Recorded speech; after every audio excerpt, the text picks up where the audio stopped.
Hello, good morning to you. Here are some business updates. Chief Executive of the Private Enterprise Federation, Nana Osei-Bonsu, is making a strong case for Ghana not to extend its program with the IMF.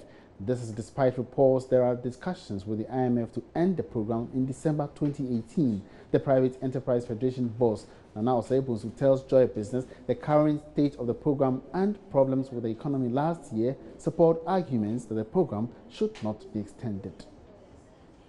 Point that IMF might say that you lower the boom, so let them go kaput, let them fail.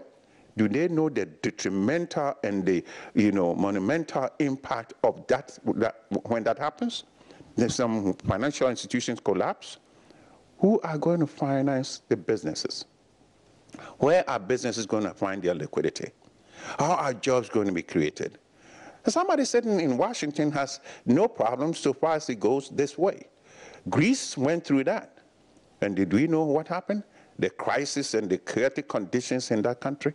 Do we want to visit that in ours? So the fact that something is wrong doesn't mean we have to follow the prescriptions always. We have to be creative and innovative in ways that will enrich what we do in our own country. If a government says that we can do without the IMF program, it doesn't mean that the government is going to go backwards. But the government is looking at the parameters and see that where do we do better?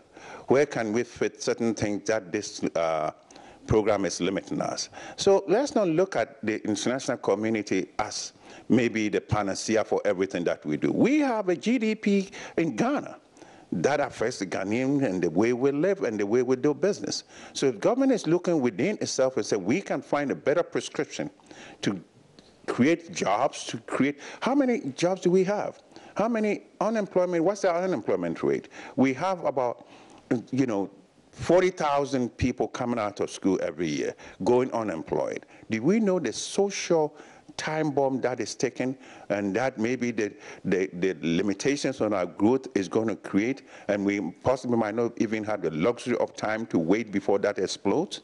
So the government has to look at the whole parameters as the social impact of the economic prescription that we undergo. So for you, it's a good thing, but despite the consequences that might come with a negative investor reaction to this? Ghana's GDP is 98% domestic.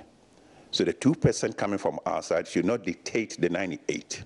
So when we're saying that the foreign investors might not come in, now the biggest investor in Ghana's economy are the local investments. Those are the things that we don't talk about.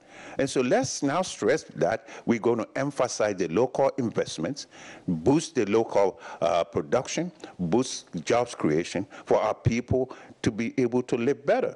Because any economic emancipation or economic growth without the livelihood improvement is a waste.